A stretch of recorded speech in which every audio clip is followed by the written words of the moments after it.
arte, cultura e musica e tutti come si può dire, quei contenitori che in quest'anno e mezzo, già un anno e mezzo di pandemia, hanno avuto delle difficoltà operative, non hanno potuto esibirsi nei teatri, non hanno potuto suonare in pubblico e non hanno potuto fare mostre come il nostro ospite qui in studio, Gianni De Marchi, maestro Gianni De Marchi. Io e Valentina comunque siamo qua con voi anche questa settimana. Avremmo dovuto, Valentina, avere in collegamento Fabrizio Vendramin. Ecco, purtroppo per ragioni tecniche non siamo riusciti ad averlo, non riusciamo ad averlo. Ma lui ci sarà la prossima settimana con noi. Vuoi raccontarlo comunque, vuoi anticipare Certo. qualcosa? Fabrizio Vendramin, io l'ho conosciuto a Treviso, io stavo facendo una mostra in Piazza dei Signori e l'ho conosciuto tramite un artista nostro, amico comune. E subito mi ha impressionato il suo stile, i suoi effetti e il modo con cui crea, perché lui dipinge al contrario. Oggi, diciamo adesso, 2021, sono 10 anni che lui ha partecipato a Italia's Got Talent del 2011 e ha vinto quell'edizione proprio come pittore. Bene, avremo modo di averlo ospite poi la prossima puntata. Invece abbiamo l'onore di avere il maestro Gianni De Marchi, che è diventato anche scrittore oltre che pittore e che vi ricordo, anzi ve lo ricorderà lui, le date le sa lui, io non me le ricordo, ha partecipato a una mostra in America proprio qualche anno fa, mi sembra. Intanto, buongiorno a tutti. Sì, nel 2015 per i miei 50 anni di pittura ho voluto fare questa mostra a New York, ecco, all'Agora Gallery, una mostra che ha avuto successo e che mi ha anche, diciamo, aperto delle altre strade, a parte che avevo già delle opere in America ancora dagli anni '80, quando l'ambasciata israeliana ha voluto una mia opera da mettere nello studio di Israele dentro nel palazzo delle Nazioni Unite, ecco qui. Però poi avevo anche dei collezionisti eccetera, quindi a un certo momento mi è piaciuto fare questa mostra per i 50 anni, ecco, che anche apre molte chance a livello anche di amicizie, di rapporti e compagnia bella, insomma. È sempre un'esperienza positiva, ecco. Tu hai una galleria d'arte qui in Conegliano e adesso io vorrei passare la parola a Valentina. Qui c'è un libro, la regia riesce a inquadrarmelo, è il primo libro che scrivi? Allora, questo non sarebbe il primo libro, però è il primo libro che è stato pubblicato, no?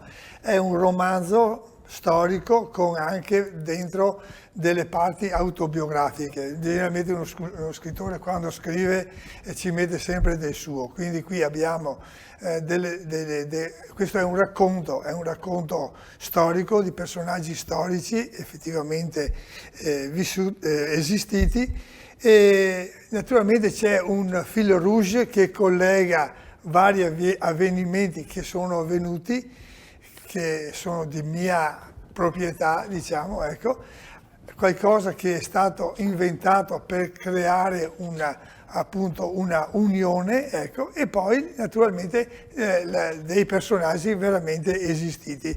Ecco, è un romanzo che si legge in un batter d'occhio perché non è tanto voluminoso, ma posso dire una cosa, che una signora che aveva appunto preso questo romanzo gli ho detto, ma lo leggerò con calma perché adesso sto finendo un romanzo molto corposo, no?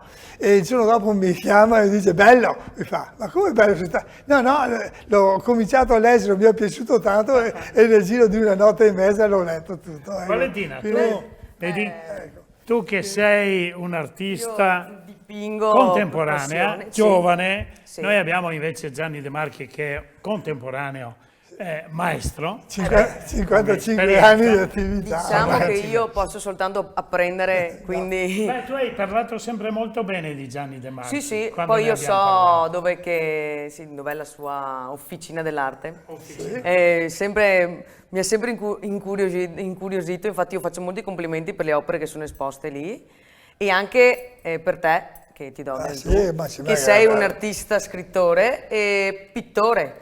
Io vedo dipingi donne anche tra Sì, le tue, sì. infatti a me affascina molto proprio il mondo femminile nella pittura, perché anch'io dipingo anche corpi femminili. E è una cosa bella perché mi ci rivedo un po' in questo. Difatti adesso appunto per rompere diciamo questo periodo così buio, così, ecco, nella mia galleria ho voluto esporre questa mostra dal titolo Le mie donne. Perché? Perché su quasi 500 opere ad olio che ho fatto in questi 55 anni di attività, ecco, e oltre 100 sono dedicate alla donna. Beh, però, il mondo della donna è Sì, sempre sì. un po' affascinante. Il mondo della donna è affascinante. No, ma la donna innanzitutto. È affascinante e complesso. Ecco, Sì, diciamo. però la donna dà la vita anche, dobbiamo dire, questa è la cosa principale. Ovviamente c'è l'uomo che dà il suo contributo sì. e la donna porta in grembo certo, e quindi, il futuro. brava, e quindi a un certo momento ho dedicato oltre 100 opere alle donne. Ecco, però l'opera più importante sì. è con la Madonna con bambino che hai dipinto qualche anno Sì, fa. una delle opere, una delle opere che ho fatto veramente volentieri è la Madonna di Conegliano, appunto, che per un capitello che abbiamo che rinfrescato assieme. certo, che è stato messo a posto. Il capitello di San Giuseppe di via Matteotti, qui a Conegliano, e da una parte c'è San Giuseppe, dall'altra abbiamo pensato di mettere un quadro di un artista contemporaneo. Ho pensato a Gianni si è prestato immediatamente perché è straordinario anche come uomo. Sì, l'ho fatto molto volentieri questo. Chiedo, ti senti più pittore o scrittore? Beh, dunque, pittore da 55 anni, quindi non è da ieri. Come scrittore diciamo che a me è sempre piaciuto scrivere, questo. Però poi ho cominciato a mettere giù una storia, no? Che è molto complessa, tanto è vero che sarebbe il romanzo che uscirà fra poco, che si chiama La cattedrale scomparsa. È una specie di thriller, diciamo, ecco, perché è ambientato nel Medioevo e anche nei giorni nostri e è ambientato tutto in Francia. Però, Ecco. interessante. Quindi sì, parla delle cattedrali gotiche, parla dei Templari, bello. parla di una come si può dire, di una cattedrale che dovrebbe esserci e non c'è più. Ecco, quindi c'è questo mistero che viene svelato mentre si legge appunto questo romanzo. Interessante, ecco. lo leggerò volentieri. Sì, ecco, questo qua uscirà fra poco, intanto c'è questo romanzo che sta andando bene, che si chiama appunto Accade a Cortina, e quindi intanto lasciamo che i lettori, perché poi c'è il problema sempre di questa maledetta epidemia, no? Che tutte le manifestazioni che potevano essere di vetrina per questo romanzo sono saltate e quindi tanta gente non sa l'esistenza di questo romanzo. No? Ecco, quindi... Allora, prima di farti la domanda che ho in mente, Dimmi. io, te e Valentina diciamo che il pane quotidiano nostro sono i nostri amici che si sostengono. Tengono. Torniamo subito.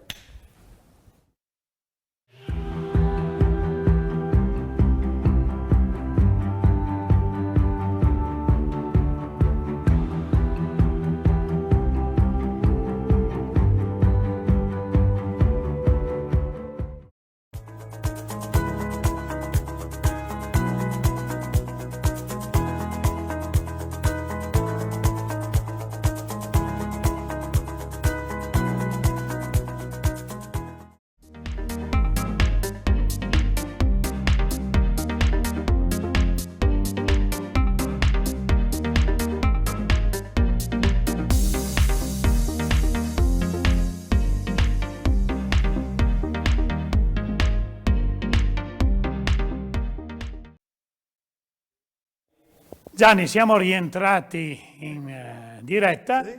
La domanda che volevo farti, che avevo accennato prima, nei tuoi viaggi, so che tu hai fatto moltissimi viaggi in giro per il mondo, te con tua moglie, l'Alberta, e anche con Federica, Sì, 60, che è un'artista anche lei, sì, perché suona Federica. Sì, ha delle grandi soddisfazioni sia come artista, è una grande clavicembalista mia figlia, però è anche insegnante e per dirti ha mandato 3 suoi allievi a 3 concorsi internazionali, no? E tutti e 3 sono arrivati al secondo posto, quindi devo dire che oltre che una brava esecutrice di brani è anche una brava insegnante. Ci mette il cuore, dà entusiasmo a questi giovani e questi giovani rispondono. Bene, bene. Anche questa, Senti, nei tuoi viaggi, in questi molteplici viaggi che hai fatto, avrai naturalmente visitato delle mostre d'arte, qualche chiesa, qualche museo, non lo so. Certo. Qual è che ti è rimasto più impresso, del quale puoi raccontarci in un minuto l'effetto che ti ha suscitato? Dunque, è una domanda così, per esempio, che personalmente mi è piaciuto, a parte il museo egizio, eccetera, che è sempre una cosa affascinante. Per esempio il museo di La Paz mi è piaciuto molto, ecco, e un altro, naturalmente in Cina, anche in Cina,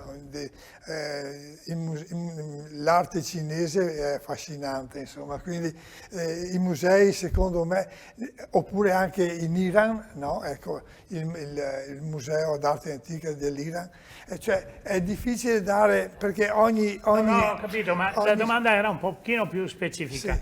C'è un'opera che ti è rimasta impressa in questi viaggi? Adesso Se tu vieni a Conegliano, sì. ce n'è una che ti rimane impressa, è quella che c'è al Duomo, giusto? Sì, ma è un po' di... la tua è una domanda molto interessante, però quando visiti un museo, no?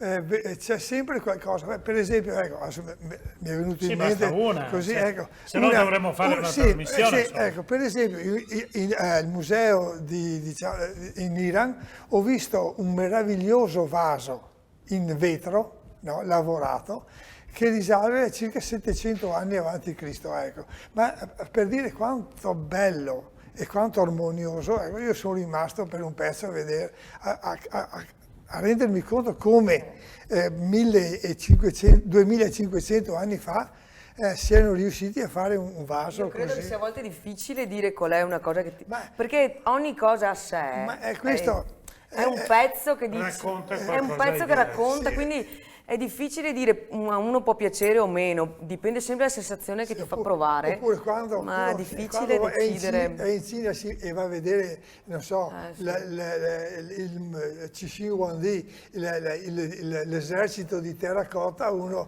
rimane cretino, certo. insomma, cioè, dice certe cose sono impossibili da immaginare, da credere quasi, finché non si vedono, insomma. Infatti. Ecco. Come può essere anche bello vedere i musei dell'Europa, non so, io mi ricordo ecco, quando sono stato, quando ho visto il quadro di Holbein, il del Cristo nella tomba, no? Ecco, io ricordo che quando sono andato a vederlo, sono tornato indietro 2 o 3 volte per ritornarlo a vedere, perché ho detto è impossibile che un pittore faccia un'opera del genere senza avere veramente davanti il cadavere di uno che è morto, no? Certo. È riuscito a esprimere tutta la tragicità, la violenza, la sofferenza, il patimento, ecco, e quindi quello, per esempio, anche quello è stata una cosa che ti rimane, insomma, non è che... Ciò che suscita un'emozione, cioè, quello è. Sì. Ecco, a me, a proposito di Cristo, abbiamo avuto ospite, a proposito del Cristo crocifisso, abbiamo avuto ospite il figlio di Dalì. Sì. E una delle opere che lui ha mostrato, che a me è rimasta molto impressa, famoso è il Cristo che ha dipinto da lì. Certo. Il Cristo che è reale perché Sì, è sospeso, piegato, è certo, caduto. è sospeso. Cioè, Fa talmente una sensazione, non so neanche io cosa provare quando vedo Certo. quell'opera là. Difatti Adesso- anche quella è un quadro che ti prende, Ma tutte un'opera. queste cose che ti qua prendono. sono tutti spunti per i libri, Sì, secondo me, sono tutti Certo. spunti per, Difatti, lo scrivere. difatti, quando ho visto quell'opera di Dalì, no, mi è venuto in mente di fare anch'io rovesciato, cioè proprio fare un Cristo preso proprio da sotto. Ah. Ecco, quindi ho detto, lui ha fatto una prospettiva dall'alto come se fosse Dio Padre che lo sta guardando, è come per dire coraggio. Sì, Hai anche. salvato l'umanità, Sì, sì, sì. no? Ecco. Io invece l'ho dovuto fare da sotto come per dire, ecco, siamo qua. Ce lo mostrerai e avremo modo Sì, di vederlo. sì, è un quadro che si trova in una collezione privata e dovrei anche riuscire a riavere la foto. Perché, Bene. Mi piacerebbe sì vederlo. comunque, Senti Gianni, non abbiamo ancora molto tempo, non importa. allora ci racconti, oltre alla mostra che è in essere in questi giorni, Sì, beh. quali sono le tue prospettive prossime? Allora, la galleria, che è appunto l'Officina dell'Arte, adesso ospita fino al 12 di settembre questa mostra appunto dal titolo Le mie donne, insomma. Ecco. Quindi sono 35 immagini di donne, regine, dee, prostitute anche vogliamo, maghe, ecco. E quindi tutta una serie di personaggi femminili, tutti molto interessanti. Ecco. Dopodiché verso la fine di ottobre ci sarà un omaggio a Dante, quindi di 700 anni di Dante. Ecco, faremo questa mostra, quindi invito tutti gli amici artisti a preparare un'opera. In modo... Io sono già dentro 2 mostre su Dante, Ecco, e quindi- una con Giorgio Grasso, che saluto, Quindi, e una qua con Eliano, con l'associazione Intart. ecco, Giorgio, dobbiamo invitarlo, Dobbiamo venire. invitare Giorgio. Devi venire a trovarci. Giorgio, devi ti venire aspettiamo qui. alla prossima. Ok. e quindi un lavoro anche per la mia galleria, ecco, quindi chi ha voglia, desiderio di partecipare a questa mostra, che sarà appunto intitolata a Dante, ecco, Prepari una sua opera, una sua visione o del personaggio, diciamo, scrittore, del personaggio, o anche delle sue opere. Ecco. Certo. Quindi, e naturalmente se uno si entra nella Divina Commedia ha da sbizzarrirsi, insomma, come personaggi, situazioni, eccetera. Quindi, e sono convinto che sarà una mostra molto bella, molto, molto stimolante. Ecco. Bene, mi saluti le tue donne. Sarà fatto, E sì, noi avremo il piacere di averti magari più avanti nostro ospite ancora. Io prima di tutto vi ringrazio e poi è sempre un piacere essere qui con voi. Ecco. Quindi, Un piacere quindi nostro. è naturale che accetti con veramente entusiasmo e piacere questo invito e vabbè, vediamo magari verso l'autunno di rincontrarci. Magari sul tema di Magari Dante. su questo tema di Dante possiamo anche, potrò anche darvi, diciamo, qualche anticipazione sulle opere che verranno esposte, insomma. Ecco, Valentina. sarà senz'altro una sorpresa. A te la chiusura. Beh, io ti ringrazio ancora, è stata, quando si parla di arte è sempre affascinante, perché anche gli artisti stessi hanno sempre qualcosa da farci scoprire, no? Quindi tramite l'arte noi la usiamo, io mi cito anch'io, per trasmettere un po' quello che noi siamo, le nostre emozioni e anche cercare di far provare qualcosa anche a chi guarda, perché non basta solo guardare, bisogna anche osservare qualcosa, quindi e un vero artista è colui che è capace di trasmettere qualcosa di vero. Bene, noi pensiamo di essere stati utili anche questa settimana. Certo. Arte, musica, cultura Spettacoli. saranno i temi che seguiranno nelle prossime puntate. Siamo ancora qui con voi, E ci continuiamo. dovete sopportare. Un saluto Grazie a ancora tutti per quanti, seguirci. un saluto, Ciao, arrivederci. ciao, arrivederci.